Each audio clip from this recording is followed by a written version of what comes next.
Audiolibros presenta Controlar el Destino, por James Allen. Prefacio. El descubrimiento de la ley de la evolución en el mundo material ha preparado a los hombres para el conocimiento de la ley de causa y efecto en el mundo mental. El pensamiento no es menos ordenado y progresivo que las formas materiales que lo encarnan. Y no solo las células y los átomos, sino también los pensamientos y los actos están cargados de una energía acumulativa y selectiva. En el reino del pensamiento y de la acción, el bien sobrevive, porque es el más apto. El mal acaba por perecer. Saber que la ley perfecta de la causalidad lo abarca todo, tanto en la mente como en la materia, es liberarse de toda ansiedad respecto al destino, último de los individuos y de la humanidad, porque el hombre es hombre y dueño de su destino, y la voluntad en el hombre que está conquistando el conocimiento de la ley natural conquistará el conocimiento de la ley espiritual.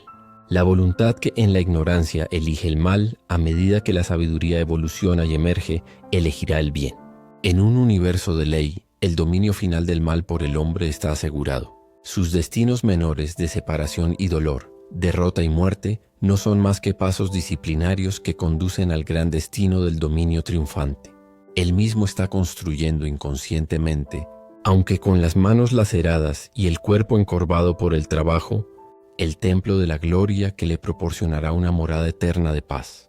En este volumen he tratado de exponer algunas palabras indicativas de esta ley y de este destino, así como de la manera en que funcionan y se construyen, y he dispuesto el tema de modo que el libro sea un volumen complementario de la vida triunfante. Los primeros 6 y los últimos capítulos aparecieron por primera vez en Beebe's Quarterly y Beebe's Annual, y es con el amable permiso del editor, el señor Joseph Beebe, que ahora se reúnen y publican en forma de volumen, habiéndose añadido los otros 3 capítulos para que el libro sea consecutivo y completo. James Allen. Capítulo 1. Hechos, carácter y destino existe y siempre ha existido. Una creencia generalizada en el destino. Es decir, en un poder eterno e inescrutable que asigna fines definidos tanto a los individuos como a las naciones. Esta creencia ha surgido de una larga observación de los hechos de la vida. Los hombres son conscientes de que hay ciertos acontecimientos que no pueden controlar y que son impotentes para evitarlos. El nacimiento y la muerte, por ejemplo, son inevitables, y muchos de los incidentes de la vida parecen igualmente inevitables. Los hombres ponen todo su empeño en la consecución de ciertos fines, y gradualmente se vuelven conscientes de un poder que parece no provenir de ellos mismos, que frustra sus insignificantes esfuerzos y se ríe, por así decirlo, de sus infructuosos esfuerzos y luchas. A medida que los hombres avanzan en la vida, aprenden a someterse más o menos a este poder dominante que no comprenden, percibiendo solo sus efectos en ellos mismos y en el mundo que les rodea, y lo llaman con diversos nombres, como Dios, Providencia, Destino, etc. Los hombres de contemplación, como los poetas y los filósofos, se hacen a un lado, por así decirlo, para observar los movimientos de este misterioso poder que parece elevar a sus favoritos por un lado y abatir a sus víctimas por el otro, sin referencia al mérito o demérito. Los más grandes poetas, especialmente los dramáticos, representan este poder en sus obras, tal como lo han observado en la naturaleza. Los dramaturgos griegos y romanos suelen representar a sus héroes conociendo de antemano su destino y poniendo medios para escapar de él, pero al hacerlo se ven envueltos ciegamente en una serie de consecuencias que provocan la fatalidad que intentan evitar. Los personajes de Shakespeare, en cambio, son representados como en la naturaleza, sin conocimiento previo, salvo en forma de presentimiento de su destino particular. Así, según los poetas, tanto si el hombre conoce su destino como si no, no puede evitarlo, y cada acto suyo consciente o inconsciente es un paso hacia él. El dedo que se mueve de Omar Khayyam es una vívida expresión de esta idea del destino. El dedo que se mueve escribe, y habiendo escrito, se mueve. Ni toda tu piedad ni tu ingenio lo harán retroceder para cancelar media línea, ni todas tus lágrimas borrarán una palabra. Así, los hombres de todas las naciones y épocas han experimentado en sus vidas la acción de este poder o ley invencible. Y en nuestra nación hoy esta experiencia se ha cristalizado en el proverbio lacónico: el hombre propone, Dios dispone, pero por contradictorio que pueda parecer, Existe una creencia igualmente generalizada en la responsabilidad del hombre como agente libre. Toda la enseñanza moral es una afirmación de la libertad del hombre para elegir su curso y moldear su destino. Y los esfuerzos pacientes e incansables del hombre para alcanzar sus fines son declaraciones de conciencia de libertad y poder. Esta doble experiencia del destino por un lado y de la libertad por otro ha dado lugar a la interminable controversia entre los creyentes en el fatalismo y los defensores del libre albedrío, una controversia que se ha reavivado recientemente bajo el término determinismo versus libre albedrío. Entre extremos aparentemente contradictorios, hay siempre un camino intermedio de equilibrio, justicia o compensación que, aunque incluye ambos extremos, no puede decirse que sea ni uno ni otro, y que pone a ambos en armonía.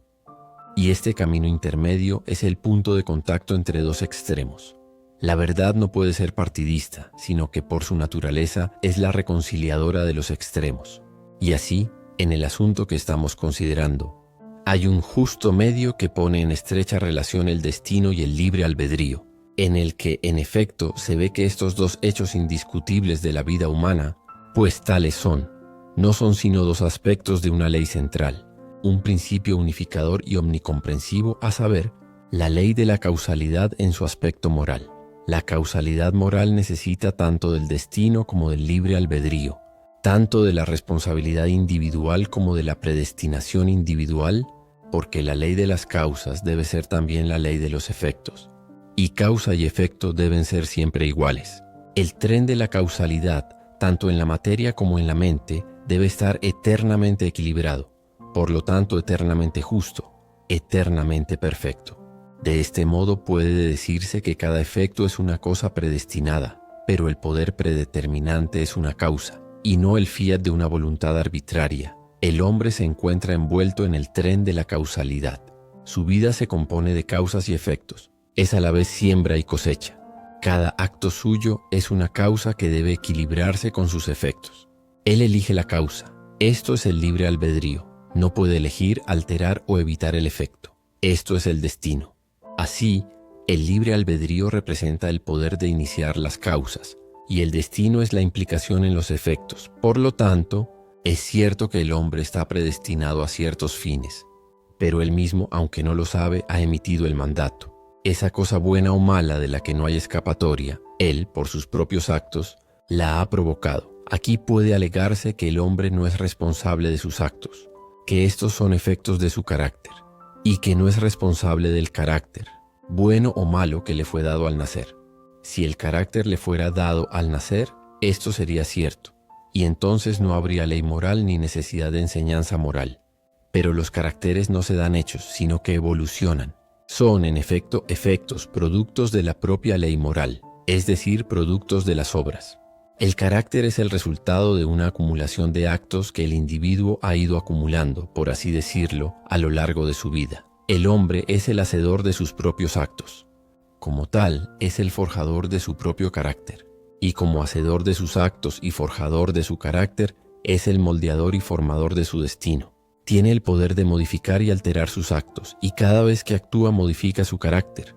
Y con la modificación de su carácter, para bien o para mal, está predeterminando para sí mismo nuevos destinos, destinos desastrosos o benéficos de acuerdo con la naturaleza de sus actos. El carácter es el destino mismo. Como combinación fija de actos, lleva en sí mismo los resultados de esos actos. Estos resultados yacen ocultos como semillas morales en los oscuros recovecos del carácter, esperando su estación de germinación, crecimiento y fructificación. Aquellas cosas que le suceden a un hombre son el reflejo de sí mismo. Aquel destino que le perseguía, del que era incapaz de escapar mediante el esfuerzo, o de evitarlo mediante la oración, era el implacable demonio de sus propias malas acciones exigiendo e imponiendo restitución. Aquellas bendiciones y maldiciones que le llegan sin ser solicitadas son los ecos reverberantes de los sonidos que él mismo emitió. Es este conocimiento de la ley perfecta que obra a través y por encima de todas las cosas, de la justicia perfecta que opera en y ajusta todos los asuntos humanos, lo que permite al hombre bueno amar a sus enemigos y elevarse por encima de todo odio, resentimiento y queja, porque sabe que solo los suyos pueden venir a él, y que, aunque esté rodeado de perseguidores, sus enemigos no son más que los instrumentos ciegos de una retribución impecable. Y así no los culpa, sino que tranquilamente recibe sus cuentas y pacientemente paga sus deudas morales. Pero esto no es todo. No se limita a pagar sus deudas, sino que se cuida de no contraer más deudas. Se vigila a sí mismo y hace que sus actos sean intachables. Mientras paga las cuentas malas, va acumulando las buenas. Al poner fin a su propio pecado, pone fin al mal y al sufrimiento. Y ahora consideremos cómo opera la ley en instancias particulares en la realización del destino a través de las obras y el carácter. En primer lugar, examinaremos la vida presente, porque el presente es la síntesis de todo el pasado.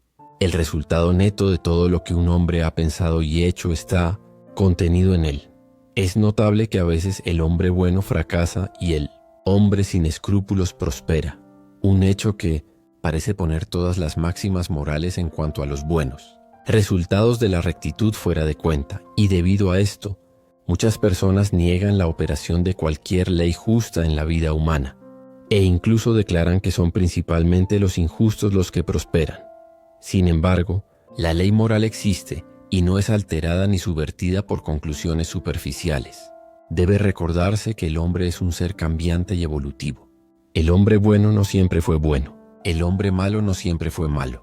Incluso en esta vida hubo un tiempo, en un gran número de casos, en que el hombre que ahora es justo fue injusto, en que el que ahora es bondadoso fue cruel, en que el que ahora es puro fue impuro. A la inversa hubo un tiempo en esta vida, en un gran número de casos, cuando el que ahora es injusto era justo, cuando el que ahora es cruel era amable, cuando el que ahora es impuro era puro. Así, el hombre bueno que hoy se ve sorprendido por la calamidad está cosechando el resultado de su anterior siembra de maldad. Más tarde cosechará el feliz resultado de su actual siembra de bondad. Mientras que el hombre malo está cosechando ahora el resultado de su anterior siembra de bondad, más tarde cosechará el resultado de su actual siembra de maldad. Las características son hábitos mentales fijos, los resultados de los actos. Un acto repetido un gran número de veces se vuelve inconsciente o automático, es decir, parece repetirse sin ningún esfuerzo por parte de quien lo hace, de modo que le parece casi imposible no hacerlo, y entonces se ha convertido en una característica mental. He aquí un pobre hombre sin trabajo, es honesto y no rehúye el trabajo, quiere trabajar y no lo consigue, se esfuerza y sigue fracasando. ¿Dónde está la justicia en su suerte? Hubo un tiempo en que este hombre tenía mucho trabajo. Se sentía agobiado por él, lo eludía y anhelaba la facilidad. Pensaba en lo agradable que sería no tener nada que hacer. No apreciaba la bendición de su suerte. Su deseo de holgura se ve ahora satisfecho, pero el fruto que anhelaba y que creía tan dulce se ha convertido en cenizas en su boca. Ha alcanzado la condición que deseaba, es decir, no tener nada que hacer. Y allí se ve obligado a permanecer hasta que haya aprendido completamente la lección. Y seguramente está aprendiendo que la facilidad habitual es degradante, que no tener nada que hacer es una condición de miseria, y que el trabajo es algo noble y bendito. Sus deseos y acciones anteriores le han llevado a donde está, y ahora su actual deseo de trabajar, su incesante búsqueda y petición de ello, traerá con la misma seguridad su propio resultado benéfico. No deseando más la ociosidad, su condición actual como un efecto, cuya causa ya no se propaga, pronto desaparecerá y obtendrá empleo. Y si toda su mente está ahora puesta en el trabajo y lo desea por encima de todo, entonces cuando llegue se verá abrumado por él. Fluirá hacia él desde todos los lados y prosperará en su industria. Entonces, si no comprende la ley de causa y efecto en la vida humana, se preguntará por qué el trabajo le llega aparentemente sin buscarlo, mientras que otros que lo buscan denodadamente no lo consiguen. Nada llega de improviso. Donde está la sombra, allí está también la sustancia. Lo que llega al individuo es el producto de sus propios actos, así como la industria alegre conduce a una mayor industria y a una prosperidad creciente, y el trabajo eludido o emprendido con descontento conduce a un menor grado de trabajo y a una prosperidad decreciente. Así sucede con todas las variadas condiciones de la vida tal como las vemos. Son los destinos forjados por los pensamientos y las acciones de cada individuo en particular. Lo mismo ocurre con la gran variedad de caracteres, que son la maduración y el crecimiento maduro de la siembra de las acciones. Así como el individuo cosecha lo que siembra, la nación, al ser una comunidad de individuos, cosecha también lo que siembra. Las naciones se engrandecen cuando sus líderes son hombres justos, caen y se desvanecen cuando sus hombres justos fallecen. Los que están en el poder dan ejemplo, bueno o malo, a toda la nación. Grande será la paz y la prosperidad de una nación cuando surja en ella una línea de estadistas que, habiéndose establecido primero en una elevada integridad de carácter, dirijan las energías de la nación hacia el cultivo de la virtud y el desarrollo del carácter, sabiendo que sólo a través de la industria personal, la integridad y la nobleza puede proceder la prosperidad nacional. Sin embargo, por encima de todo está la gran ley, que con calma y con infalible justicia reparte a los mortales sus destinos fugaces, manchados de lágrimas o de sonrisas el tejido de sus manos. La vida es una gran escuela para el desarrollo del carácter, y todos, a través de la lucha y la lucha, el vicio y la virtud, el éxito y el fracaso, están aprendiendo lenta pero seguramente las lecciones de la sabiduría. Capítulo 2. La ciencia del autocontrol. Vivimos en una era científica. Los hombres de ciencia se cuentan por millares y están incesantemente buscando, analizando y experimentando con miras al descubrimiento y al aumento del conocimiento. Las estanterías de nuestras bibliotecas, tanto públicas como privadas, están repletas de imponentes volúmenes sobre temas científicos, y los maravillosos logros de la ciencia moderna están siempre ante nosotros, ya sea en nuestros hogares o en nuestras calles, en el campo o en la ciudad, en la tierra o en el mar. Tendremos ante nosotros algún maravilloso dispositivo, algún logro reciente de la ciencia para aumentar nuestra comodidad, aumentar nuestra velocidad o ahorrar el trabajo de nuestras manos. Sin embargo, con todo nuestro vasto acervo de conocimientos científicos y sus sorprendentes y rápidamente crecientes resultados en el mundo de los descubrimientos y las invenciones, hay en esta época una rama de la ciencia que ha decaído tanto que casi ha caído en el olvido. Una ciencia, no obstante, que es de mayor importancia que todas las demás ciencias juntas y sin la cual toda ciencia no haría sino servir a los fines del egoísmo y ayudar a la destrucción del hombre. Me refiero a la ciencia del dominio de sí mismo. Nuestros científicos modernos estudian los elementos y fuerzas que están fuera de ellos mismos, con el objeto de controlarlos y utilizarlos. Los antiguos estudiaban los elementos y las fuerzas que estaban dentro de ellos mismos, con el fin de controlarlos y utilizarlos, y los antiguos produjeron tan poderosos maestros del conocimiento en esta dirección que hasta el día de hoy son venerados como dioses, y las vastas organizaciones religiosas del mundo se basan en sus logros. Por maravillosas que sean las fuerzas de la naturaleza, son muy inferiores a la combinación de fuerzas inteligentes que constituyen la mente del hombre y que dominan y dirigen las fuerzas mecánicas ciegas de la naturaleza. Por lo tanto, se deduce que para comprender, controlar y dirigir las fuerzas internas de la pasión, el deseo, la voluntad y el intelecto, es estar en posesión de los destinos de los hombres y las naciones. Como en la ciencia ordinaria, hay en esta ciencia divina grados de logro, y un hombre es grande en conocimiento, grande en sí mismo, y grande en su influencia sobre el mundo en la medida en que es grande en autocontrol. Aquel que comprende y domina las fuerzas de la naturaleza externa es el científico natural, pero aquel que comprende y domina las fuerzas internas de la mente es el científico divino. Y las leyes que operan al obtener un conocimiento de las apariencias externas operan también al obtener un conocimiento de las variedades internas. Un hombre no puede convertirse en un científico consumado en unas pocas semanas o meses, es más, ni siquiera en unos pocos años. Pero solo después de muchos años de meticulosa investigación puede hablar con autoridad y figurar entre los maestros de la ciencia.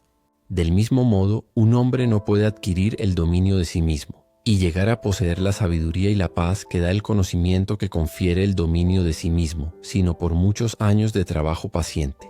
Un trabajo que es aún más arduo porque es silencioso y no es reconocido ni apreciado por los demás. Y el que quiere seguir esta ciencia con éxito debe aprender a estar solo y a trabajar sin recompensa, en lo que se hiere a cualquier emolumento externo. El científico natural sigue en la adquisición de su tipo particular de conocimiento, los siguientes 5 pasos ordenados y secuenciales. Observación, es decir, observa atenta y persistentemente los hechos de la naturaleza. 2. Experimentación. Habiéndose familiarizado, mediante repetidas observaciones, con ciertos hechos, experimenta con esos hechos, con vistas al descubrimiento de las leyes naturales. Somete sus hechos a rígidos procesos de análisis y así descubre lo que es inútil y lo que tiene valor, y rechaza lo primero y retiene lo segundo. 3. Clasificación. Después de haber acumulado y verificado una masa de hechos mediante innumerables observaciones y experimentos, comienza a clasificar esos hechos, a ordenarlos en grupos con el objeto de descubrir alguna ley subyacente, algún principio oculto y unificador que gobierne, regule y una esos hechos. 4. La deducción. Se pasa así a la cuarta etapa de la deducción. A partir de los hechos y resultados que tiene ante sí, descubre ciertos modos invariables de acción y revela así las leyes ocultas de las cosas. 5. El conocimiento. Habiendo demostrado y establecido ciertas leyes, se puede decir de un hombre así que sabe. Es un científico, un hombre de conocimiento. Pero el logro del conocimiento científico no es el fin, por grande que sea. Los hombres no alcanzan el conocimiento solo para sí mismos, ni para guardarlo en secreto en sus corazones, como una hermosa joya en un cofre oscuro. El fin de tal conocimiento es el uso, el servicio, el aumento de la comodidad y la felicidad del mundo. Así, cuando un hombre se ha convertido en científico, da al mundo el beneficio de su conocimiento y desinteresadamente otorga a la humanidad los resultados de todos sus trabajos. Por lo tanto, más allá del conocimiento hay otro paso de la utilización, es decir, el uso correcto y desinteresado del conocimiento adquirido, la aplicación del conocimiento a la invención para el bien común. Se observará que los 5 pasos o procesos enumerados siguen una sucesión ordenada y que ningún hombre puede convertirse en científico si omite alguno de ellos. Sin el primer paso de la observación sistemática, por ejemplo, ni siquiera podría entrar en el reino del conocimiento de los secretos de la naturaleza. Al principio, el buscador de tal conocimiento tiene ante sí un universo de cosas. Estas cosas no las entiende. Muchas de ellas de hecho parecen estar irreconciliablemente opuestas unas a otras y hay una aparente confusión. Pero siguiendo paciente y laboriosamente estos 5 procesos descubre el orden, la naturaleza y las esencias de las cosas. Percibe la ley o leyes centrales que las unen en una relación armoniosa y así pone fin a la confusión y la ignorancia. Al igual que el científico natural, el científico divino debe seguir con la misma diligencia abnegada 5 pasos progresivos para alcanzar el autoconocimiento, el autodominio. Estos 5 pasos son los mismos que los del científico natural, pero el proceso se invierte. La mente, en lugar de centrarse en las cosas externas, se vuelve sobre sí misma, y las investigaciones se llevan a cabo en el reino de la mente, de la propia mente, en lugar de en el de la materia. Al principio, el buscador del conocimiento divino se enfrenta a esa masa de deseos, pasiones, emociones, ideas e intelectos que se llama a sí mismo, que es la base de todas sus acciones y de la que procede su vida. Esta combinación de fuerzas invisibles pero poderosas aparece confusamente. Algunas de ellas están aparentemente en conflicto directo entre sí, sin ninguna apariencia o esperanza de reconciliación. Su mente en su totalidad, también con su vida que procede de esa mente, no parece tener ninguna relación equitativa con muchas otras mentes y vidas a su alrededor. Y en conjunto hay una condición de dolor y confusión de la que le gustaría escapar. Así, comienza por darse cuenta agudamente de su estado de ignorancia, porque nadie podría adquirir conocimiento natural o divino, si estuviera convencido de que sin estudio o trabajo ya lo posee. Con tal percepción de la propia ignorancia, viene el deseo de conocimiento, y el novicio en autocontrol entra en el camino ascendente, en el cual están los siguientes 5 pasos. 1. Introspección. Esto coincide con la observación del científico natural. El ojo mental se vuelve como un reflector sobre las cosas internas de la mente, y sus procesos sutiles y siempre variables son observados y cuidadosamente anotados. Este apartarse de las gratificaciones egoístas, de las excitaciones de los placeres y ambiciones mundanos, para observar, con el objeto de comprender, La propia naturaleza es el comienzo del autocontrol.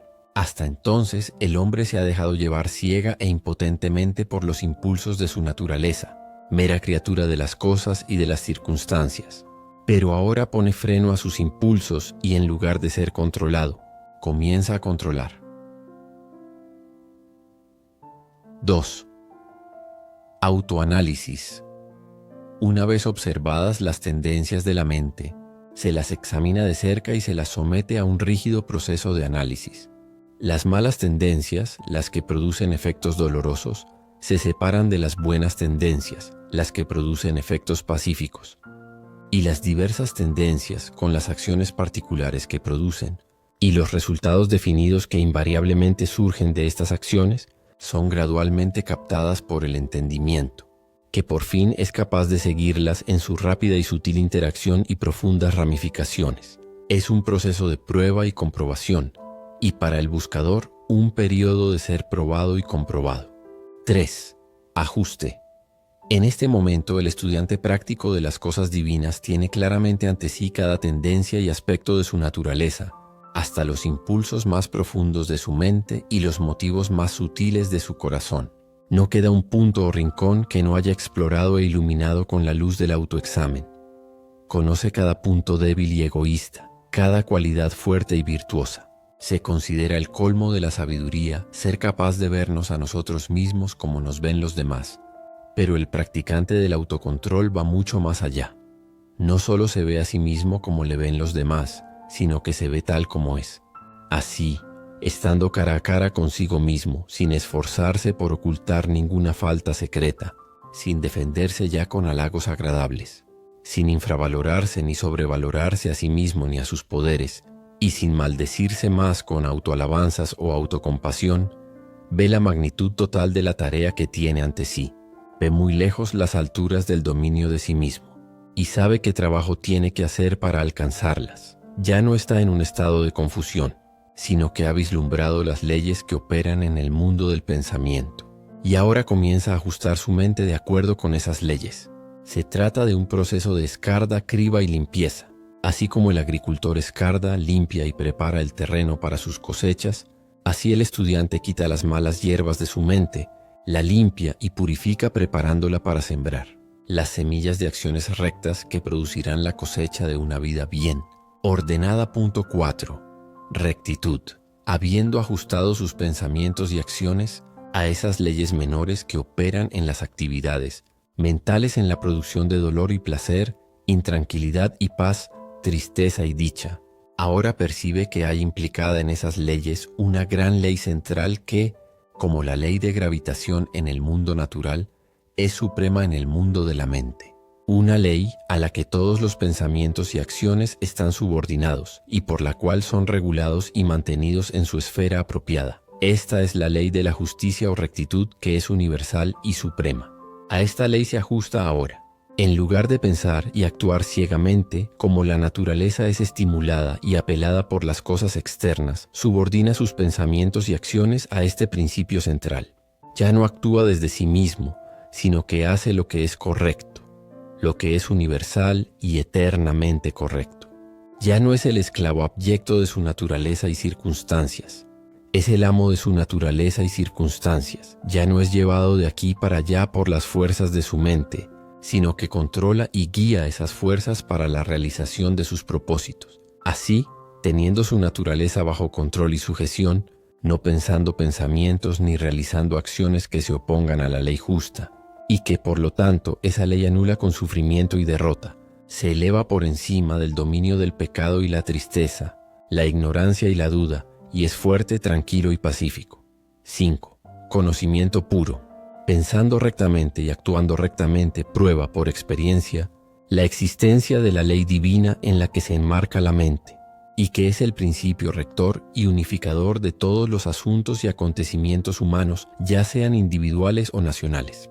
Así, perfeccionándose en el dominio de sí mismo, adquiere el conocimiento divino. Llega al punto en que puede decirse de él, como del científico natural que sabe. Ha dominado la ciencia del autocontrol y ha sacado conocimiento de la ignorancia, orden de la confusión. Ha adquirido ese conocimiento de sí mismo que incluye el conocimiento de todos los hombres. Ese conocimiento de la propia vida que abarca el conocimiento de todas las vidas, ya que todas las mentes son iguales en esencia, difiriendo solo en grado, están enmarcadas en la misma ley. Y los mismos pensamientos y actos, cualquiera que sea el individuo que los realice, siempre producirán los mismos resultados. Pero este conocimiento divino que otorga la paz, como en el caso del científico natural, no se obtiene solo para uno mismo, porque si así fuera, el objetivo de la evolución se vería frustrado, y no está en la naturaleza de las cosas quedarse cortas en la maduración y el logro. Y de hecho, el que pensara obtener este conocimiento solo para su propia felicidad fracasaría con toda seguridad. Así, más allá del quinto escalón del conocimiento puro, hay otro de sabiduría, que es la aplicación correcta del conocimiento adquirido. El derramar sobre el mundo, desinteresadamente y sin escatimar, el resultado de los propios trabajos, acelerando así el progreso y elevando a la humanidad. Se puede decir de los hombres que no han vuelto a su propia naturaleza para controlarla y purificarla, que no pueden distinguir claramente entre el bien y el mal, lo correcto y lo incorrecto. Persiguen lo que creen que les dará placer y tratan de evitar lo que creen que les causará dolor. La fuente de sus acciones es el yo, y solo descubren el bien de forma dolorosa y fragmentaria, pasando periódicamente por severos sufrimientos y latigazos de conciencia. Pero el que practica el dominio de sí mismo, pasando por los 5 procesos, que son 5 etapas de crecimiento, adquiere ese conocimiento que le permite actuar a partir de la ley moral que sustenta el universo. Conoce el bien y el mal, lo correcto y lo incorrecto, y conociéndolos así, vive de acuerdo con el bien y lo correcto. Ya no necesita considerar lo que es agradable o desagradable, sino que hace lo que es correcto. Su naturaleza está en armonía con su conciencia y no hay remordimiento. Su mente está al unísono con la gran ley y ya no hay sufrimiento ni pecado. Para él el mal ha terminado y el bien es todo en todo. Capítulo 3. Causa y efecto en la conducta humana. Es un axioma para los científicos que todo efecto está relacionado con una causa. Aplíquese esto al ámbito de la conducta humana y se revela el principio de la justicia. Todo científico sabe, y ahora todos los hombres creen, que la armonía perfecta prevalece en cada porción del universo físico, desde la mota de polvo hasta el más grande sol. En todas partes hay un ajuste exquisito. En el universo sideral, con sus millones de soles rodando majestuosamente por el espacio y llevando consigo sus respectivos sistemas de planetas giratorios, su vasta nebulosa, sus mares de meteoritos y su vasto ejército de cometas viajando a través del espacio ilimitable con una velocidad inconcebible, prevalece el orden perfecto. Y de nuevo en el mundo natural, con sus multitudinarios aspectos de la vida y su infinita variedad de formas, existen los límites claramente definidos de leyes específicas, mediante la operación de las cuales se evita toda confusión y se obtiene eternamente la unidad y la armonía. Si esta armonía universal pudiera romperse arbitrariamente, incluso en un pequeño detalle, el universo dejaría de ser. No podría haber cosmos, sino solo caos universal. Tampoco puede ser posible en tal universo de ley que exista ningún poder personal que esté por encima, fuera y sea superior a tal ley, en el sentido de que pueda desafiarla o dejarla de lado. Porque cualesquiera que sean los seres que existen, ya sean hombres o dioses, existen en virtud de tal ley. Y el más alto, mejor y más aviso entre todos los seres manifestaría su mayor sabiduría por su más completa obediencia a esa ley que es más sabia que la sabiduría, y que nada más perfecto podría concebirse. Todas las cosas, ya sean visibles o invisibles, están subordinadas a esta ley infinita y eterna de causalidad y caen dentro de su ámbito. Así como todas las cosas visibles la obedecen, todas las cosas invisibles, los pensamientos y las acciones de los hombres, ya sean secretos o abiertos, no pueden escapar a ella. Haz el bien, se recompensa. Haz un mal, igual retribución debe hacerse. La justicia perfecta sostiene el universo. La justicia perfecta regula la vida y la conducta humanas. Todas las condiciones variables de la vida, tal como se dan en el mundo actual, son el resultado de esta ley que reacciona sobre la conducta humana. El hombre puede, y de hecho lo hace, elegir las causas que va a poner en funcionamiento, pero no puede cambiar la naturaleza de los efectos. Puede decidir qué pensamientos va a pensar y qué obras va a hacer, pero no tiene poder sobre los resultados de esos pensamientos y obras. Estos están regulados por la ley imperante. El hombre tiene todo el poder para actuar, pero su poder termina con el acto cometido. El resultado del acto no puede ser alterado, anulado o evadido. Es irrevocable. Los malos pensamientos y actos producen condiciones de sufrimiento. Los buenos pensamientos y actos determinan condiciones de bienaventuranza. Así, el poder del hombre está limitado a, y su bienaventuranza o miseria está determinada por su propia conducta. Conocer esta verdad hace que la vida sea simple, llana e inconfundible. Todos los caminos torcidos se enderezan, las alturas de la sabiduría se revelan, y la puerta abierta a la salvación del mal y del sufrimiento se percibe y se entra en ella. La vida puede compararse a una suma aritmética.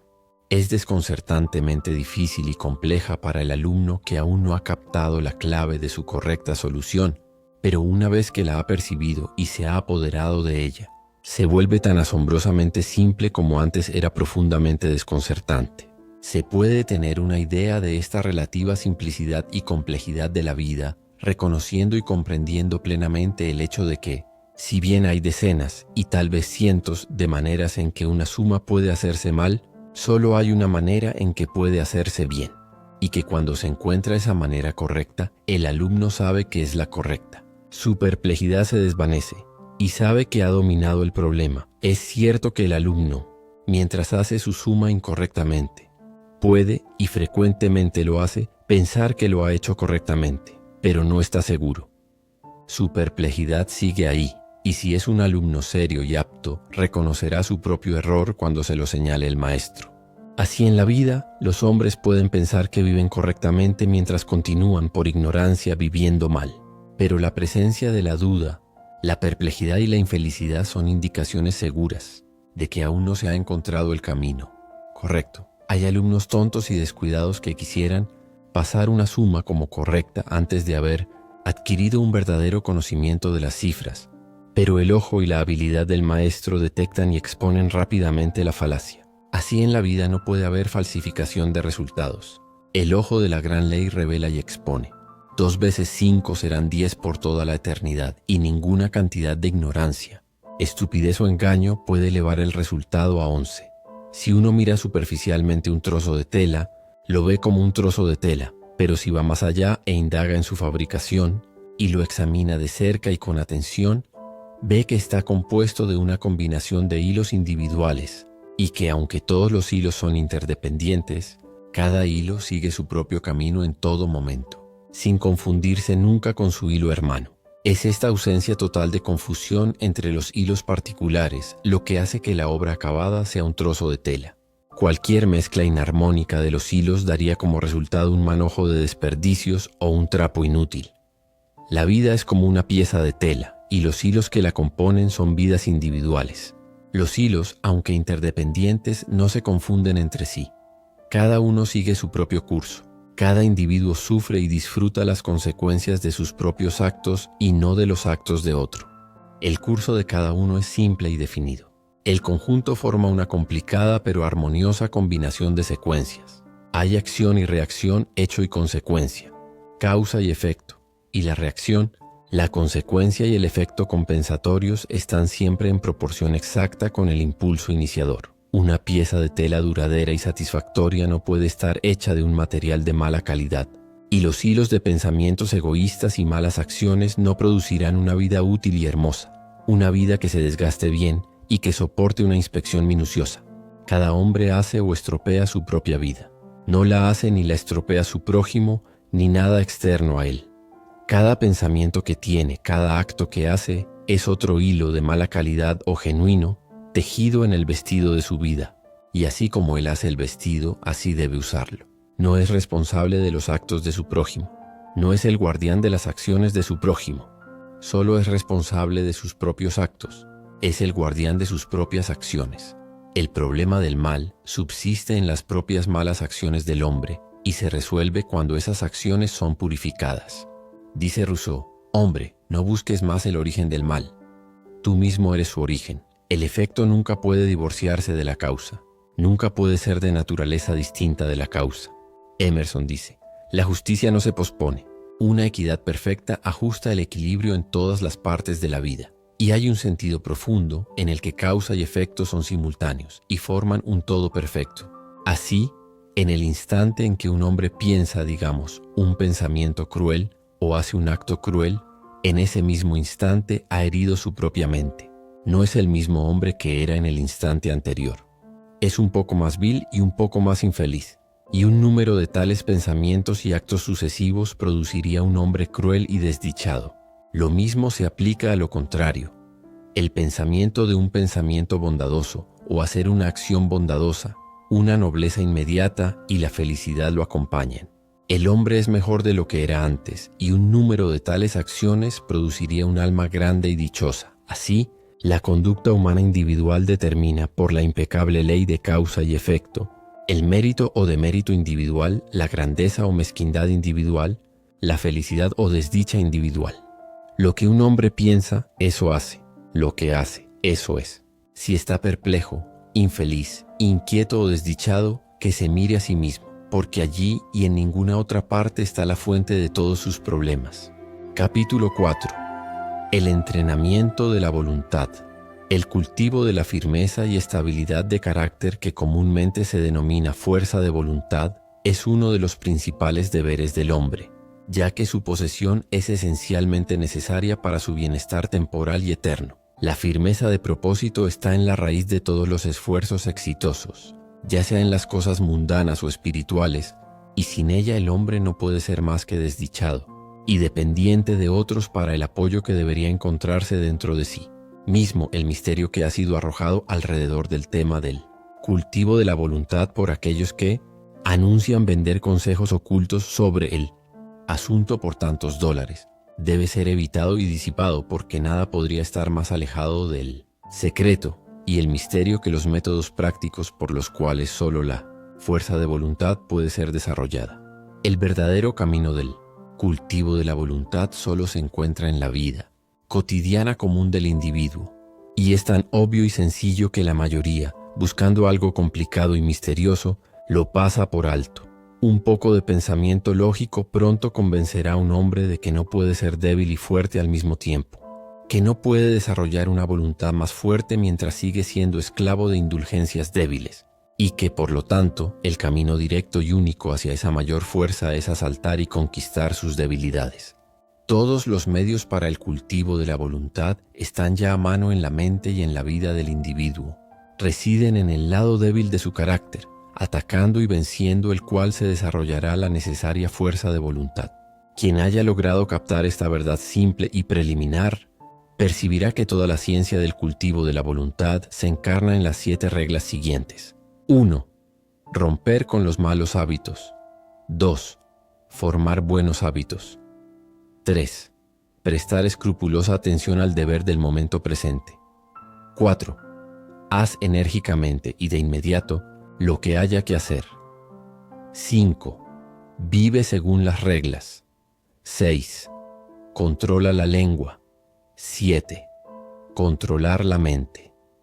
Cualquiera que medite seriamente y practique diligentemente las reglas anteriores, no dejará de desarrollar la pureza de propósito y el poder de voluntad que le permitirán hacer frente con éxito a todas las dificultades y atravesar triunfalmente todas las emergencias. Se verá que el primer paso es romper con los malos hábitos. No es tarea fácil. Exige grandes esfuerzos o una sucesión de esfuerzos, y es por medio de tales esfuerzos que la voluntad puede ser vigorizada y fortificada.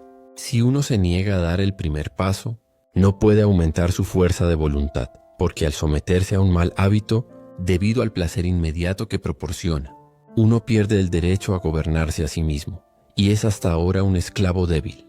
Quien evita así la autodisciplina y busca secretos ocultos para ganar fuerza de voluntad con poco o ningún esfuerzo, se engaña a sí mismo y debilita la fuerza de voluntad que ya posee. El aumento de la fuerza de voluntad que se obtiene al vencer los malos hábitos permite iniciar los buenos hábitos. Porque mientras que vencer un mal hábito solo requiere fuerza de voluntad, crear uno nuevo requiere una dirección inteligente de la voluntad. Para ello, un hombre debe ser mentalmente activo y enérgico, y debe mantener una vigilancia constante sobre sí mismo. A medida que un hombre logra perfeccionarse en la segunda regla, no le será muy difícil observar la tercera, la de prestar escrupulosa atención al deber del momento presente.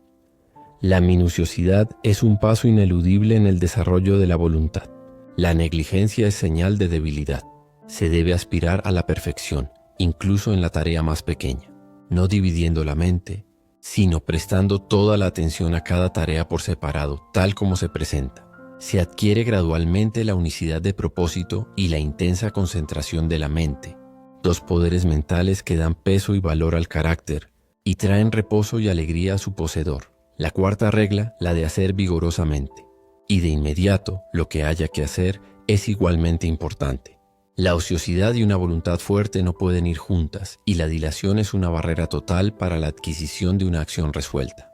No hay que dejar nada para otro momento, ni siquiera unos minutos. Lo que debe hacerse ahora, debe hacerse ahora. Esto parece poca cosa, pero tiene una gran importancia. Conduce a la fuerza, al éxito y a la paz. El hombre que ha de manifestar una voluntad cultivada debe también vivir según ciertas reglas fijas. No debe gratificar ciegamente sus pasiones e impulsos, sino que debe educarlos en la obediencia. Debe vivir según principios y no según pasiones.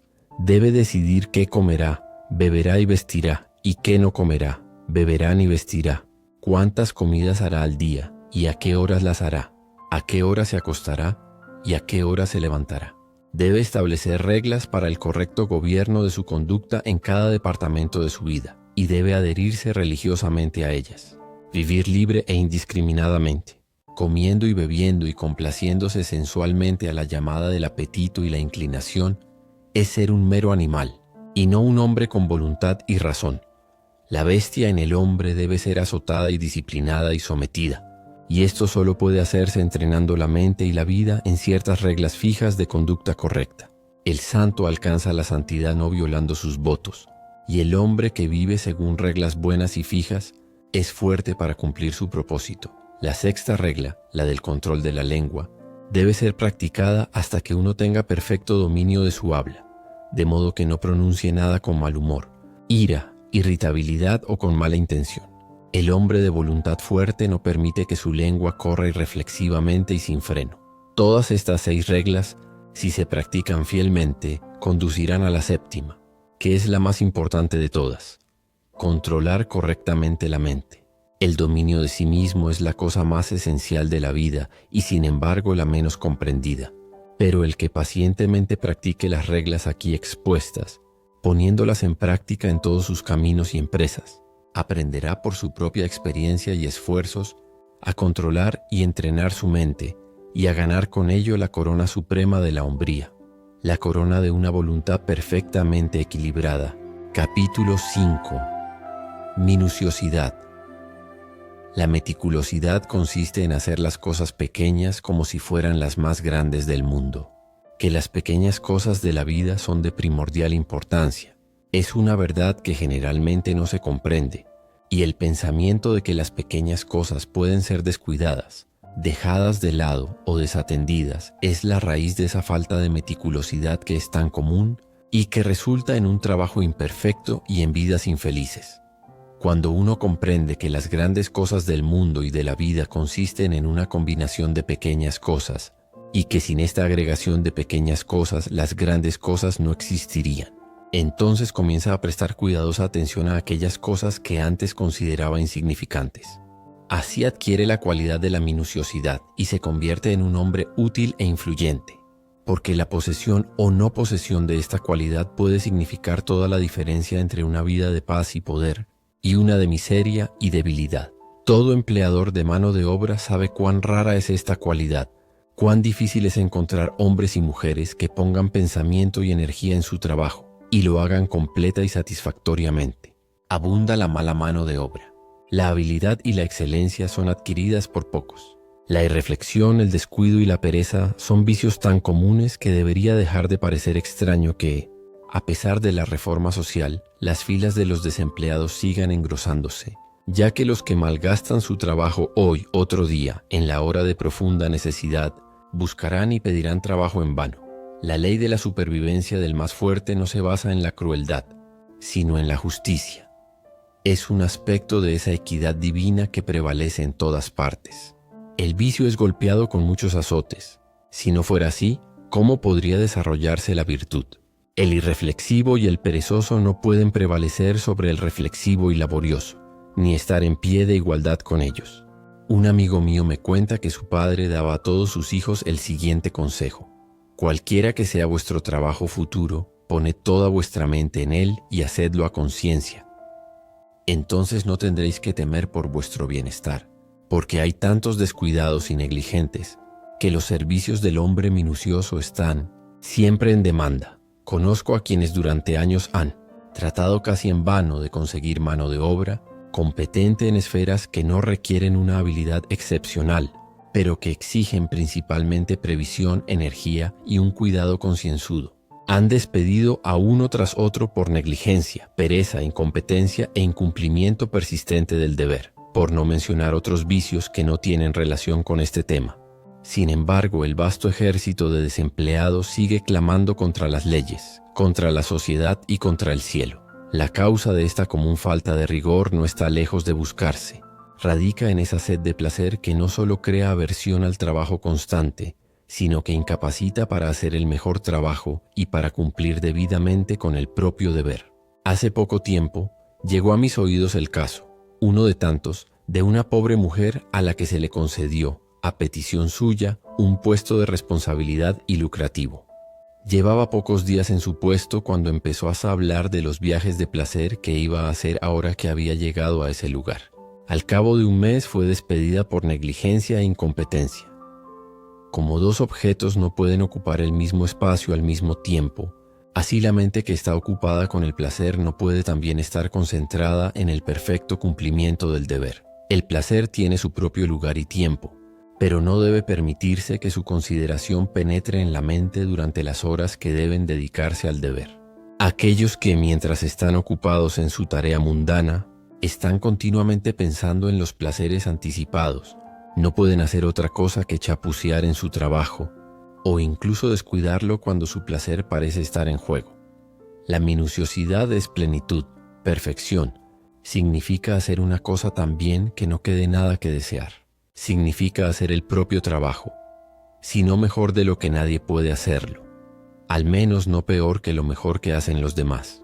Significa el ejercicio de mucho pensamiento, el despliegue de gran energía, la aplicación persistente de la mente a su tarea, el cultivo de la paciencia, la perseverancia y un alto sentido del deber. Un antiguo maestro dijo: si hay que hacer algo, que el hombre lo haga, que lo ataque con vigor. Y otro maestro dijo: todo lo que tu mano encuentre para hacer, hazlo con tu fuerza. El que carece de minuciosidad en sus deberes mundanos, también carecerá de la misma cualidad en las cosas espirituales. No mejorará su carácter. Será débil y poco entusiasta en su religión y no logrará ningún fin bueno y útil. El hombre que mantiene un ojo en el placer mundano y el otro en la religión, y que piensa que puede tener la ventaja de ambas condiciones, no será minucioso ni en su búsqueda del placer ni en su religión, sino que hará un negocio lamentable de ambas. Es mejor ser un mundano de alma entera que un religioso a medias. Es mejor dedicar toda la mente a una cosa inferior que la mitad de ella a una superior. Es preferible ser minucioso, aunque sea en una dirección mala o egoísta, que ineficaz y remilgado en las buenas direcciones, porque la minuciosidad conduce más rápidamente al desarrollo del carácter y a la adquisición de la sabiduría. Acelera el progreso y el desenvolvimiento, y mientras conduce a los malos a algo mejor, estimula a los buenos a cotas cada vez más altas de utilidad y poder. Capítulo 6. Construir la mente y construir la vida. Todo, tanto en la naturaleza como en las obras del hombre, se produce por un proceso de construcción. La roca se compone de átomos. La planta, el animal y el hombre se componen de células. Una casa se construye con ladrillos y un libro se construye con letras. Un mundo se compone de un gran número de formas y una ciudad de un gran número de casas. Las artes, las ciencias y las instituciones de una nación se construyen con el esfuerzo de los individuos. La historia de una nación es la construcción de sus hechos. El proceso de construcción requiere el proceso alternativo de destrucción. Las viejas formas que han servido a su propósito se rompen y el material del que están compuestas entra en nuevas combinaciones.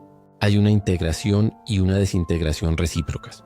En todos los cuerpos compuestos, las células viejas se desintegran sin cesar y se forman células nuevas para ocupar su lugar. Las obras del hombre también necesitan renovarse continuamente hasta que se han vuelto viejas e inútiles, momento en el que se derriban para que puedan servir a un fin mejor. Estos dos procesos de destrucción y reconstrucción en la naturaleza se llaman muerte y vida. En las obras artificiales del hombre se llaman destrucción y restauración. Este doble proceso, que se da universalmente en las cosas visibles, también se da universalmente en las cosas invisibles. Como un cuerpo está construido de células y una casa de ladrillos, así la mente de un hombre está construida de pensamientos. Los diversos caracteres de los hombres no son otra cosa que compuestos de pensamientos de diversas combinaciones. Aquí vemos la profunda verdad del dicho: como un hombre piensa en su corazón, así es él. Las características individuales son procesos fijos del pensamiento, es decir, son fijas en el sentido de que se han convertido en una parte tan integral del carácter que solo pueden ser alteradas o eliminadas mediante un prolongado esfuerzo de la voluntad y mediante mucha autodisciplina. El carácter se construye de la misma manera que se construye un árbol o una casa, es decir, mediante la adición incesante de nuevo material. Y ese material es el pensamiento. Con la ayuda de millones de ladrillos se construye una ciudad. Con la ayuda de millones de pensamientos se construye una mente, un carácter. Todo hombre es un constructor de mentes, lo reconozca o no. Todo hombre debe forzosamente pensar. Y cada pensamiento es otro ladrillo colocado en el edificio de la mente. Tal colocación de ladrillos se hace suelta y descuidadamente por un gran número de personas, siendo el resultado caracteres inestables y tambaleantes que están listos para hundirse bajo la primera pequeña ráfaga de problemas o tentaciones. Algunos también ponen en el edificio de sus mentes un gran número de pensamientos impuros. Estos son tantos ladrillos podridos que se desmoronan tan rápido como se ponen, dejando siempre un edificio inacabado y antiestético, y que no puede proporcionar ninguna comodidad ni ningún refugio para su poseedor. Los pensamientos debilitantes sobre la propia salud, los pensamientos enervantes sobre los placeres ilícitos, los pensamientos debilitantes de fracaso y los pensamientos enfermizos de autocompasión y autoalabanza son ladrillos inútiles con los que no se puede levantar ningún templo mental sustancial. Los pensamientos puros, sabiamente elegidos y bien colocados, son otros tantos ladrillos duraderos que nunca se desmoronarán y con los cuales puede erigirse rápidamente un edificio acabado y hermoso, que proporcione comodidad y abrigo a su poseedor. Los pensamientos vigorizantes de fuerza, de confianza, de deber, los pensamientos inspiradores de una vida grande, libre, sin trabas y altruista, son ladrillos útiles con los que se puede levantar un templo mental sustancial. Y la construcción de tal templo requiere que los viejos e inútiles hábitos de pensamiento sean derribados y destruidos. Construye más mansiones majestuosas, oh alma mía. A medida que avanzan las estaciones, cada hombre es el constructor de sí mismo. Si es el ocupante de un tugurio de una mente que deja entrar las lluvias de muchos problemas y a través del cual soplan los vientos agudos de las decepciones que se repiten a menudo, que se ponga a trabajar para construir una mansión más noble que le proporcione una mejor protección contra esos elementos mentales. Tratar de trasladar débilmente la responsabilidad de su mala construcción al diablo, o a sus antepasados, o a cualquier otra cosa o persona que no sea él mismo, no aumentará su comodidad ni le ayudará a construir una morada mejor. Cuando despierte a un sentido de su responsabilidad y una estimación aproximada de su poder, entonces comenzará a construir como un verdadero obrero y producirá un carácter simétrico y acabado que perdurará y será apreciado por la posteridad, y que, mientras que proporciona una protección que nunca falla para sí mismo, continuará dando refugio a muchos luchadores cuando él haya fallecido. Todo el universo visible se basa en unos pocos principios matemáticos. Todas las maravillosas obras del hombre en el mundo material han sido realizadas por la rígida observancia de unos pocos principios subyacentes. Y todo lo que hay para hacer una vida exitosa, feliz y hermosa es el conocimiento y la aplicación de unos pocos principios simples y fundamentales. Si un hombre quiere levantar un edificio que resista las tormentas más feroces, debe construirlo sobre un principio o ley matemática simple, como el cuadrado o el círculo. Si ignora esto, su edificio se derrumbará incluso antes de estar terminado. Del mismo modo, si un hombre quiere construir una vida exitosa, fuerte y ejemplar, una vida que resista con firmeza las tormentas más feroces de la adversidad y la tentación, debe basarse en unos pocos principios morales simples y sin desviaciones. 4 de estos principios son la justicia, la rectitud, la sinceridad y la bondad. Estas 4 verdades éticas son para la construcción de una vida lo que las 4 líneas de un cuadrado son para la construcción de una casa. Si un hombre las ignora y piensa obtener el éxito, la felicidad y la paz mediante la injusticia, el engaño y el egoísmo, se encuentra en la posición de un constructor que imagina que puede edificar una morada fuerte y duradera ignorando la disposición relativa de las líneas matemáticas, y al final solo obtendrá decepción y fracaso. Puede por un tiempo hacer dinero, lo que le engañará haciéndole creer que la injusticia y la deshonestidad pagan bien.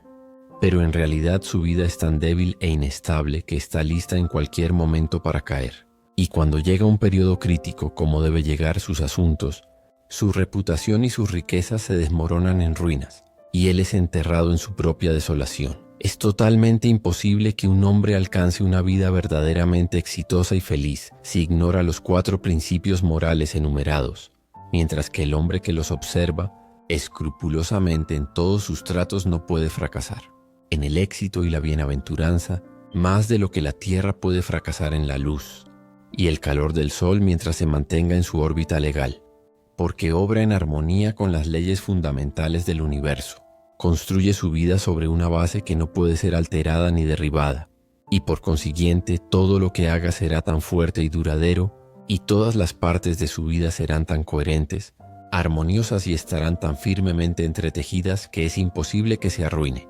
En todas las formas universales construidas por el gran poder invisible e infalible, se encontrará que la observancia de la ley matemática se lleva a cabo con exactitud infalible hasta el más mínimo detalle. El microscopio revela el hecho de que lo infinitamente pequeño es tan perfecto como lo infinitamente grande. Un copo de nieve es tan perfecto como una estrella. Del mismo modo, en la construcción de un edificio por el hombre, debe prestarse la más estricta atención a cada detalle. Primero hay que poner los cimientos y, aunque estén enterrados y ocultos, deben recibir el mayor cuidado y ser más fuertes que cualquier otra parte del edificio. Luego, piedra sobre piedra, ladrillo sobre ladrillo, se colocan cuidadosamente con la ayuda de la plomada, hasta que por fin el edificio se yergue completo en su durabilidad, fuerza y belleza. Lo mismo sucede con la vida del hombre. El que quiera tener una vida segura y dichosa, una vida libre de las miserias y fracasos de que tantos son víctimas, debe llevar la práctica de los principios morales a cada detalle de su vida, a cada deber momentáneo y transacción trivial. En cada pequeña cosa debe ser minucioso y honesto, sin descuidar nada. Descuidar o aplicar mal cualquier pequeño detalle, ya sea un hombre de negocios, un agricultor, un profesional o un artesano, es lo mismo que descuidar una piedra o un ladrillo en un edificio, y será una fuente de debilidad y problemas. La mayoría de los que fracasan y sufren lo hacen por descuidar detalles aparentemente insignificantes. Es un error común suponer que las cosas pequeñas pueden pasarse por alto, y que las cosas más grandes son más importantes y deben recibir toda la atención. Pero una mirada superficial al universo, así como un poco de reflexión seria sobre la vida, enseñarán la lección de que nada grande puede existir que no esté hecho de pequeños detalles, y en cuya composición cada detalle sea perfecto. El que adopta los 4 principios éticos como ley y base de su vida, el que levanta el edificio de su carácter sobre ellos, el que en sus pensamientos, palabras y acciones no se aparta de ellos, el que cada deber y cada transacción pasajera se realiza en estricta conformidad con sus exigencias. Tal hombre, estableciendo los cimientos ocultos de la integridad del corazón con seguridad y firmeza, no puede dejar de levantar una estructura que le traerá honor. y está construyendo un templo en el que puede descansar en paz y bienaventuranza, incluso el templo fuerte y hermoso de su vida. Capítulo 7. El cultivo de la concentración. La concentración, o llevar la mente a un centro y mantenerla allí, es vitalmente necesaria para la realización de cualquier tarea. Es el padre de la minuciosidad y la madre de la excelencia. Como facultad, no es un fin en sí misma, sino una ayuda para todas las facultades, para todo trabajo. No es un fin en sí misma, pero es una fuerza que sirve a todos los fines.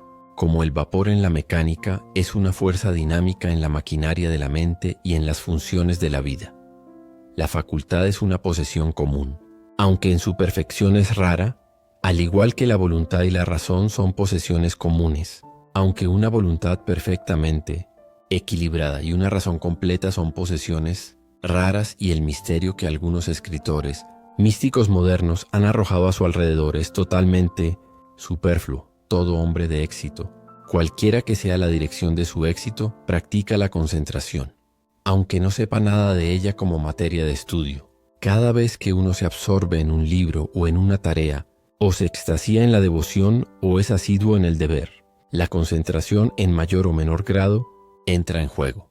Muchos libros que pretenden dar instrucciones sobre la concentración hacen de su práctica y adquisición un fin en sí mismo.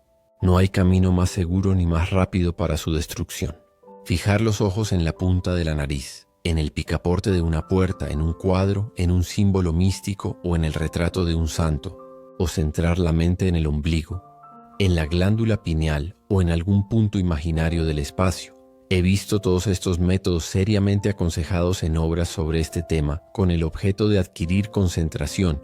Es como tratar de nutrir el cuerpo meramente moviendo la mandíbula como en el acto de comer, sin tomar alimento. Tales métodos impiden el fin que persiguen, conducen hacia la dispersión y no hacia la concentración, hacia la debilidad y la imbecilidad y no hacia el poder y la inteligencia. He conocido a quienes han malgastado mediante estas prácticas la medida de concentración que poseían al principio y se han convertido en presa de una mente débil y errante. La concentración es una ayuda para hacer algo. No es hacer algo en sí misma. Una escalera no tiene valor en sí misma, sino solo en la medida en que nos permite alcanzar algo que no podríamos alcanzar de otro modo. Del mismo modo, la concentración es lo que permite a la mente realizar con facilidad lo que de otro modo sería imposible lograr. Pero por sí misma es algo muerto y no una realización viva. La concentración está tan entretejida con los usos de la vida que no puede separarse del deber, y quien intente adquirirla aparte de su tarea, de su deber, no solo fracasará, sino que disminuirá y no aumentará su control mental y su capacidad ejecutiva, y así se hará cada vez menos apto para tener éxito en sus empresas. En la tarea del momento están todos los medios para cultivar la concentración, ya sea la adquisición del conocimiento divino o el barrido de un suelo sin recurrir a métodos que no tienen relación práctica con la vida. Porque ¿qué es la concentración sino llevar una mente bien controlada a la realización de lo que debe hacerse? El que hace su trabajo sin rumbo, de manera apresurada o irreflexiva, y recurre a sus métodos de concentración artificiales, a su picaporte, su cuadro o su extremidad nasal, con el fin de obtener lo que imagina que es una especie de poder místico, pero que es una cualidad muy ordinaria y práctica, aunque puede derivar hacia la locura, y conocí a un hombre que se volvió loco por estas prácticas. No aumentará la firmeza de su mente. Un ejército disperso e indisciplinado sería inútil. Para que sea eficaz en la acción y rápido en la victoria, debe estar sólidamente concentrado y magistralmente dirigido. Los pensamientos dispersos y difusos son débiles e inútiles. Los pensamientos reunidos, ordenados y dirigidos sobre un punto determinado son invencibles. La confusión, la duda y la dificultad ceden ante su enfoque magistral. El pensamiento concentrado entra en gran parte en todos los éxitos e informa todas las victorias. No hay más secreto en su adquisición que en cualquier otra adquisición, ya que se rige por el principio subyacente de todo desarrollo, es decir, la práctica. Para ser capaz de hacer algo hay que empezar a hacerlo y seguir haciéndolo hasta dominarlo. Este principio prevalece universalmente, en todas las artes, ciencias, oficios, en todo aprendizaje, conducta, religión. Para ser capaz de pintar, uno debe pintar. Para saber cómo usar una herramienta hábilmente, debe usar la herramienta. Para volverse erudito debe aprender. Para volverse sabio debe hacer cosas sabias. Y para concentrar exitosamente su mente, debe concentrarla. Pero el hacer no lo es todo. Debe hacerse con energía e inteligencia. El comienzo de la concentración, entonces, es ir a tu tarea diaria y poner tu mente en ella, concentrando toda tu inteligencia y energía mental en lo que tienes que hacer. Y cada vez que los pensamientos se encuentren vagando sin rumbo, deben ser traídos de vuelta a la cosa en cuestión. Por lo tanto, el centro sobre el cual debes concentrar tu mente es no tu glándula pineal o una pintura en el espacio, sino el trabajo que estás haciendo todos los días. Y tu objetivo al concentrarte de esta manera es ser capaz de hacer tu trabajo con suave rapidez y consumada habilidad. Porque hasta que no puedas hacer así tu trabajo, no habrás ganado ningún grado de control sobre la mente. No habrás adquirido el poder de la concentración. Esta poderosa concentración del pensamiento, de la energía y de la voluntad en la realización de las cosas, es difícil al principio, como es difícil todo lo que vale la pena adquirir. Pero los esfuerzos diarios, realizados enérgicamente y seguidos pacientemente, conducirán pronto a tal grado de dominio de sí mismo, que nos permitirá poner una mente fuerte y penetrante al servicio de cualquier trabajo emprendido. Una mente que comprenderá rápidamente todos los detalles del trabajo y dispondrá de ellos con exactitud y prontitud. De este modo, a medida que aumenta su capacidad de concentración, incrementará su utilidad en el esquema de las cosas y aumentará su valor para el mundo, invitando así a oportunidades más nobles y abriendo la puerta a deberes más elevados. También experimentará la alegría de una vida más amplia y plena.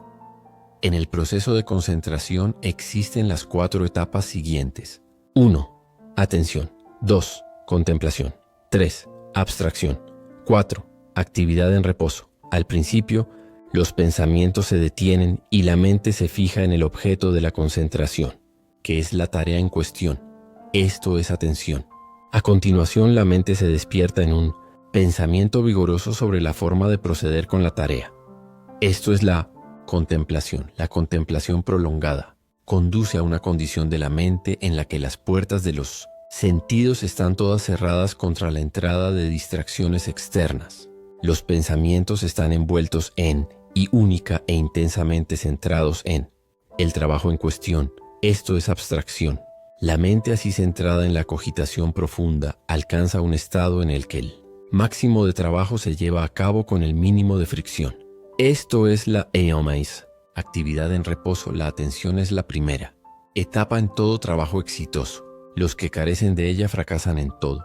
Tales son los perezosos, los irreflexivos, los indiferentes y los incompetentes. Cuando la atención es seguida por un despertar de la mente al pensamiento serio, entonces se alcanza la segunda etapa. Para asegurar el éxito en todas las empresas mundanas ordinarias, no es necesario ir más allá de estas 2 etapas. Las alcanza en mayor o menor grado todo ese gran ejército de trabajadores hábiles y competentes que lleva a cabo el trabajo del mundo en sus múltiples departamentos, y solo un número comparativamente pequeño alcanza la tercera etapa de abstracción. Porque cuando se alcanza la abstracción, hemos entrado en la esfera del genio. En las 2 primeras etapas, el trabajo y la mente están separados, y el trabajo se realiza más o menos laboriosamente y con un cierto grado de fricción. Pero en la tercera etapa se produce un matrimonio del trabajo con la mente. Hay una fusión, una unión, y los 2 se convierten en uno. Entonces hay una eficiencia superior con menos trabajo y fricción. En la perfección de las 2 primeras etapas, la mente está objetivamente comprometida y es fácilmente sacada de su centro por las vistas y sonidos externos. Pero cuando la mente ha alcanzado la perfección en la abstracción, se logra el método subjetivo de trabajo, a diferencia del objetivo. El pensador es entonces ajeno al mundo exterior, pero está vivamente vivo en sus operaciones mentales. En efecto, esta abstracción es una especie de sueño de vigilia, pero su semejanza con un sueño termina con el estado subjetivo. No existen las operaciones mentales de ese estado, en el cual, en lugar de la confusión del sueño, hay un orden perfecto, una penetrante visión y una amplia gama de comprensión. Quien quiera que alcance la perfección en la abstracción, manifestará genialidad en la obra particular en la que se centre su mente. Los inventores, artistas, poetas, científicos, filósofos y todos los hombres de genio son hombres de abstracción. Realizan subjetivamente y con facilidad lo que los trabajadores objetivos, hombres que aún no han superado la segunda etapa de concentración, no pueden realizar con el trabajo más extenuante. Cuando se alcanza el cuarto estadio, el de la actividad en reposo, se adquiere la concentración en su perfección. No he podido encontrar una sola palabra que exprese cabalmente esta condición dual de intensa actividad combinada con firmeza o reposo, y por lo tanto he empleado el término actividad en reposo. El término parece contradictorio, pero la simple ilustración de una peonza servirá para explicar la paradoja. Cuando una peonza gira a la máxima velocidad, la fricción se reduce al mínimo, y la peonza asume esa condición de perfecto reposo que es una vista tan hermosa para el ojo y tan cautivadora para la mente del escolar, que entonces dice que su peonza está dormida. La peonza está aparentemente inmóvil, pero es el reposo, no de la inercia, sino de una actividad intensa y perfectamente equilibrada. De la misma manera, la mente que ha adquirido una concentración perfecta se encuentra, cuando está ocupada en esa intensa actividad del pensamiento que da como resultado un trabajo productivo del más alto tipo, en un estado de tranquilo aplomo y sereno reposo. Externamente, no hay actividad aparente, no hay perturbación, y la cara de un hombre que ha adquirido este poder asumirá una calma más o menos radiante, y la cara será más sublimemente tranquila cuando la mente está más intensamente ocupada en el pensamiento activo. Cada etapa de la concentración tiene su poder particular. Así, la primera etapa, cuando se perfecciona, conduce a la utilidad. La segunda conduce a la destreza, la habilidad, el talento. La tercera conduce a la originalidad y el genio, mientras que la cuarta conduce a la maestría y el poder, y hace líderes y maestros de los hombres. En el desarrollo de la concentración, también como en todos los objetos de crecimiento, las etapas siguientes encarnan las precedentes en su totalidad. Así, en la contemplación la atención está contenida. En la abstracción tanto la atención como la contemplación están encarnadas. Y quien ha alcanzado la última etapa, pone en juego, en el acto de la contemplación, las 4 etapas. El que se ha perfeccionado en la concentración es capaz, en cualquier momento, de llevar sus pensamientos a un punto sobre cualquier asunto y buscar en él con la fuerte luz de una comprensión activa. Puede tanto tomar una cosa como dejarla con igual deliberación. Ha aprendido a utilizar sus facultades de pensamiento con fines fijos y a guiarlas hacia fines definidos. Es un hacedor inteligente de cosas, y no un débil vagabundo entre pensamientos caóticos. La decisión, la energía, el estado de alerta, así como la deliberación, el juicio y la gravedad, acompañan al hábito de la concentración. Y ese vigoroso entrenamiento mental que implica su cultivo conduce, a través de una utilidad y un éxito cada vez mayores en las ocupaciones mundanas, hacia esa forma superior de concentración llamada meditación, en la que la mente se ilumina divinamente y adquiere el conocimiento celestial. Capítulo 8. Práctica de la meditación. Cuando la aspiración se une a la concentración, el resultado es la meditación. Cuando un hombre desea intensamente alcanzar y realizar una vida más elevada, más pura y más radiante que la vida meramente mundana y amante del placer, se dedica a la aspiración. Y cuando concentra fervientemente sus pensamientos en la búsqueda de esa vida, practica la meditación. Sin aspiración intensa no puede haber meditación. El letargo y la indiferencia son fatales para su práctica. Cuanto más intensa sea la naturaleza de un hombre, más fácilmente encontrará la meditación y con más éxito la practicará. Una naturaleza ardiente escalará más rápidamente las alturas de la verdad en la meditación, cuando sus aspiraciones se hayan despertado lo suficiente. La concentración es necesaria para el éxito mundano. La meditación es necesaria para el éxito espiritual. La habilidad y el conocimiento mundano se adquieren mediante la concentración. La habilidad y el conocimiento espirituales se adquieren mediante la meditación. Por la concentración, un hombre puede escalar las más altas alturas del genio. Bud no puede escalar las alturas celestiales de la verdad. Para lograr esto, debe meditar. Mediante la concentración, un hombre puede adquirir la maravillosa comprensión y el vasto poder de un César.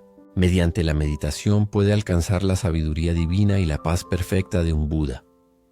La perfección de la concentración es el poder. La perfección de la meditación es la sabiduría.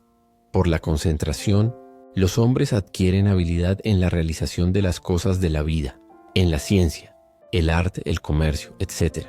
Pero por la meditación, adquieren habilidad en la vida misma, en la vida correcta, la iluminación, la sabiduría, etc. Los santos, los sabios, los salvadores, los hombres sabios y los maestros divinos son los productos acabados de la meditación sagrada. Las 4 etapas de la concentración se ponen en juego en la meditación. La diferencia entre los dos poderes es de dirección y no de naturaleza. La meditación es, por tanto, concentración espiritual, la focalización de la mente en su búsqueda del conocimiento divino, la vida divina, la intensa permanencia en el pensamiento de la verdad. Así, un hombre aspira a conocer y realizar por encima de todas las cosas la verdad.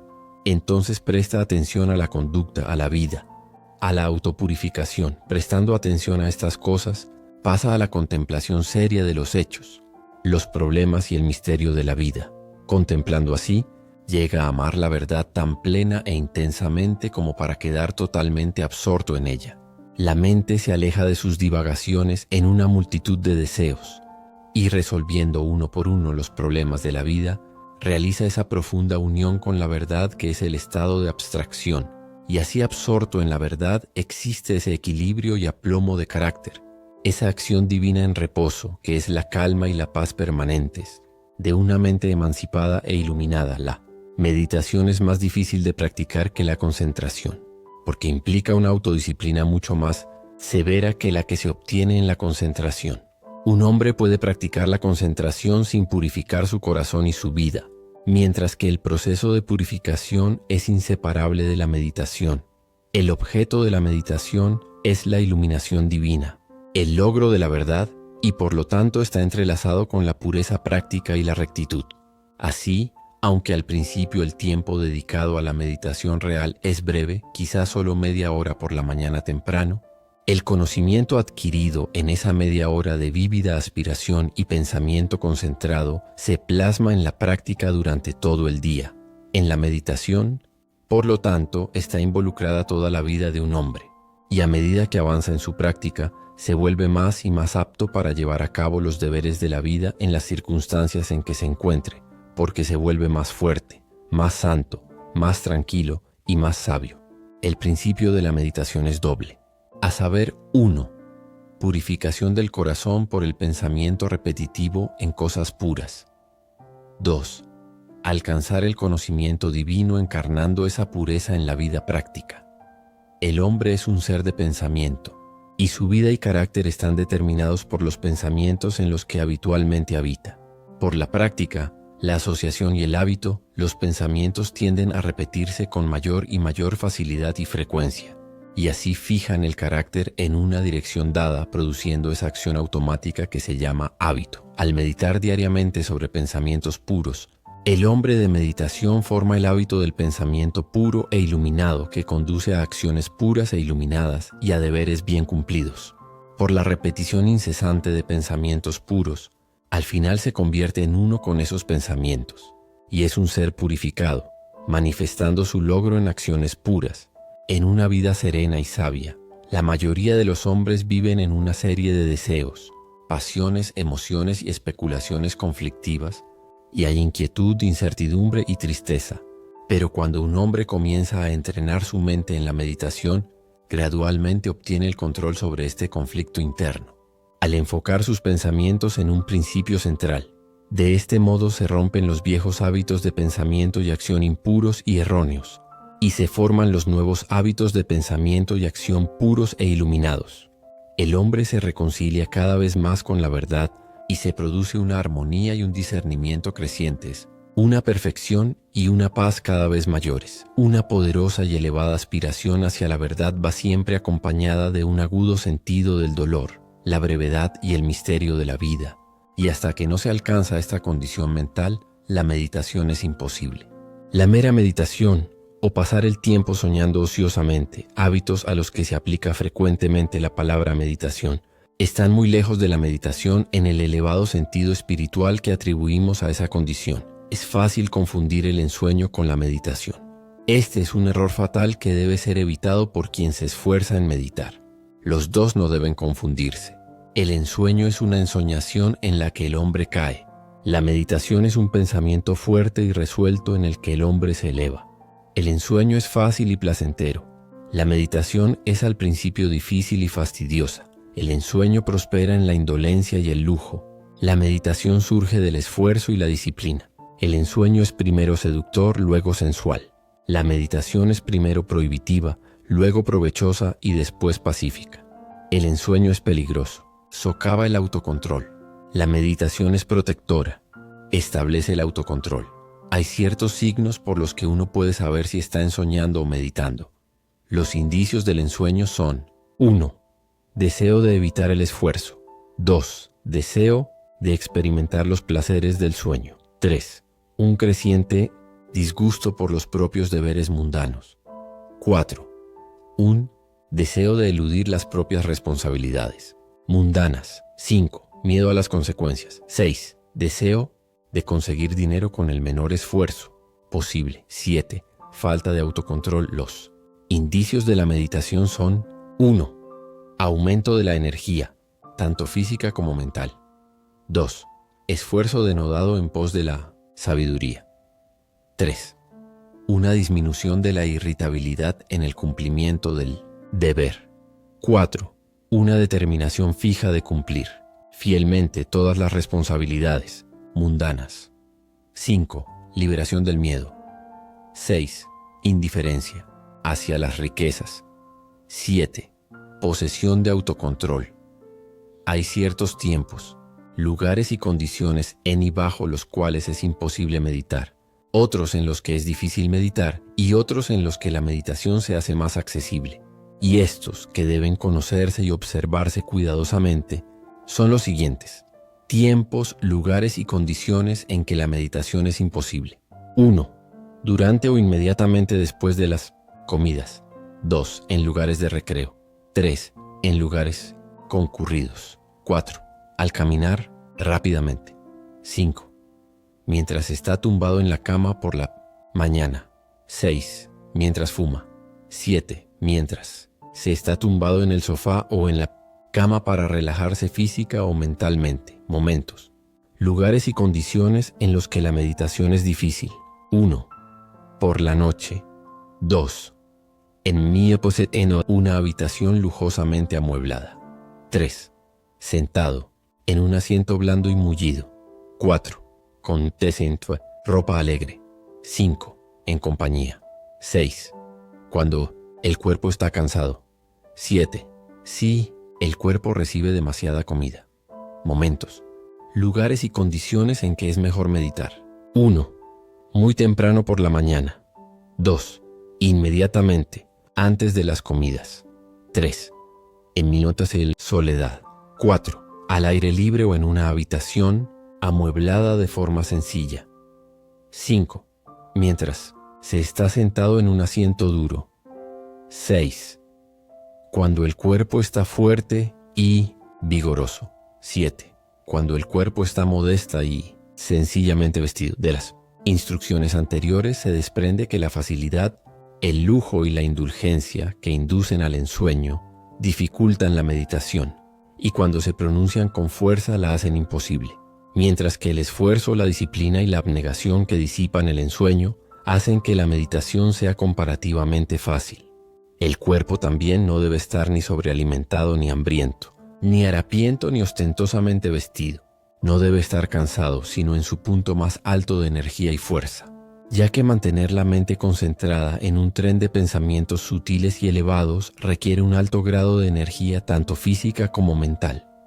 A menudo, la aspiración puede despertarse mejor y la mente renovarse en la meditación, mediante la repetición mental de un precepto elevado, una frase hermosa o un verso de poesía.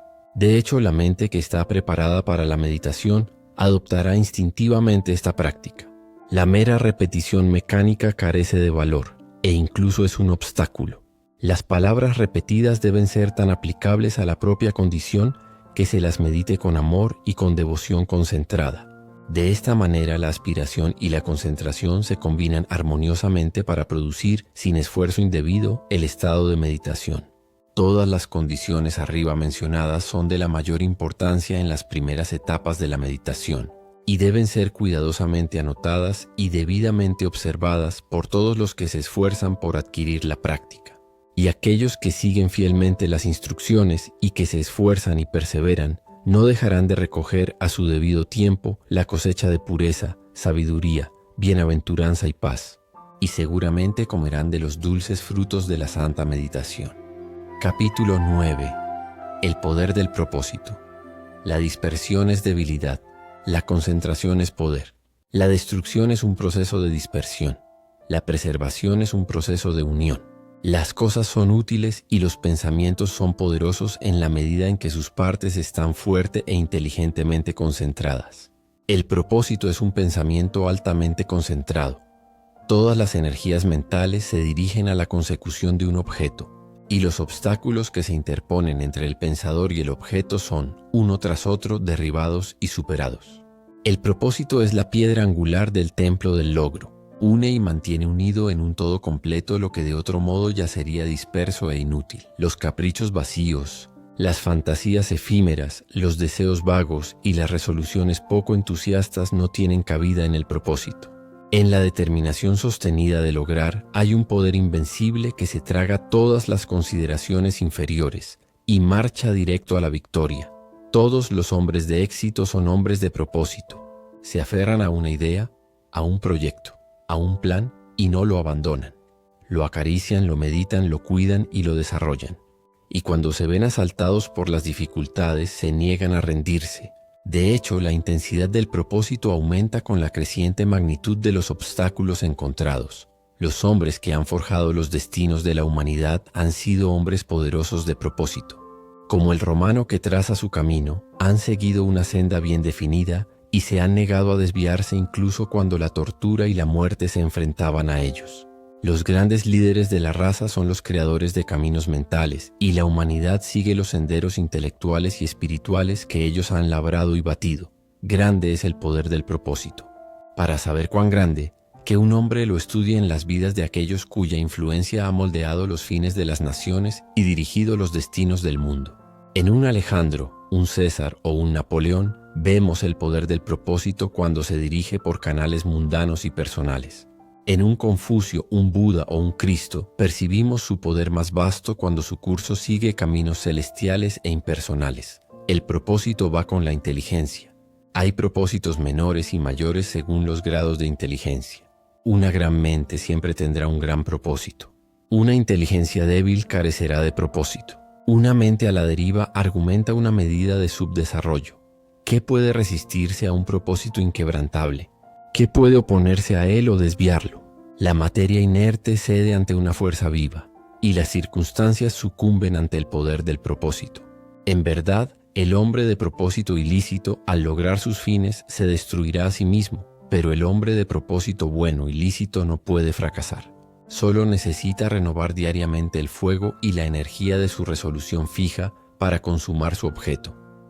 El hombre débil, que se aflige porque no se le comprende, no logrará gran cosa. El hombre vanidoso, que se aparta de su resolución para agradar a los demás y obtener su aprobación, no logrará gran cosa. El hombre de doble ánimo, que piensa comprometer su propósito, fracasará. El hombre de propósito fijo que, aunque lluevan sobre él malentendidos y acusaciones soeces, o halagos y promesas justas, no cede ni una fracción de su resolución. Es el hombre de la excelencia y el logro, del éxito, la grandeza, el poder. Los obstáculos estimulan al hombre de propósito. Las dificultades lo animan a un esfuerzo renovado. Los errores, las pérdidas, los dolores no lo subyugan, y los fracasos son peldaños en la escalera del éxito, porque él es siempre consciente de la certeza del logro final. Todas las cosas ceden al fin a la energía silenciosa, irresistible y conquistadora del propósito. De la noche que me cubre, negra como la fosa de polo a polo, agradezco a los dioses que sean por mi alma inconquistable. En la caída de las circunstancias no he lloriqueado ni gritado. Bajo los golpes del azar mi cabeza está ensangrentada pero intacta. No importa cuán estrecha sea la puerta, lo cargado de castigo que esté el pergamino. Soy dueño de mi destino, soy el capitán de mi alma. Capítulo 10. La alegría de la realización. La alegría es siempre el acompañamiento de una tarea cumplida con éxito. Una empresa terminada o un trabajo realizado siempre traen descanso y satisfacción. Cuando un hombre ha cumplido con su deber, está alegre y feliz, dice Emerson. Y no importa lo insignificante que pueda parecer la tarea, el hacerla fielmente y con toda la energía del alma siempre resulta en alegría y paz mental. De todos los hombres miserables, el que rehuye es el más miserable. Creyendo encontrar facilidad y felicidad en evitar los deberes difíciles y las tareas necesarias, que requieren el gasto de trabajo y esfuerzo, su mente está siempre inquieta y perturbada, se carga con un sentimiento interno de vergüenza y pierde la hombría y el respeto de sí mismo. El que no trabaje de acuerdo con sus facultades, que perezca de acuerdo con su necesidad, dice Carlyle. Y es una ley moral que el hombre que evita el deber y no trabaja en toda la medida de su capacidad, en realidad perece, en primer lugar en su carácter y en último lugar en su cuerpo y circunstancias. Vida y acción son sinónimos, e inmediatamente que un hombre trata de escapar al esfuerzo, ya sea físico o mental, ha comenzado a decaer. Por otra parte, los enérgicos aumentan su vida por el pleno ejercicio de sus facultades, por la superación de las dificultades y por llevar a término las tareas que exigen el uso extenuante de la mente o de los músculos. Qué feliz se siente un niño cuando domina por fin una lección escolar que le ha costado tanto trabajo. El atleta que ha entrenado su cuerpo a través de largos meses o años de disciplina y esfuerzo es ricamente bendecido por el aumento de su salud y fuerza, y se encuentra con el regocijo de sus amigos cuando lleva a casa el premio del campo de la competencia. Después de muchos años de trabajo ingrato, el corazón del erudito se alegra con las ventajas y poderes que otorga el aprendizaje. El hombre de negocios, luchando incesantemente con dificultades e inconvenientes, se ve ampliamente recompensado con la feliz seguridad de un éxito bien ganado. Y el horticultor, luchando vigorosamente contra la terca tierra, se sienta por fin a comer de los frutos de su trabajo.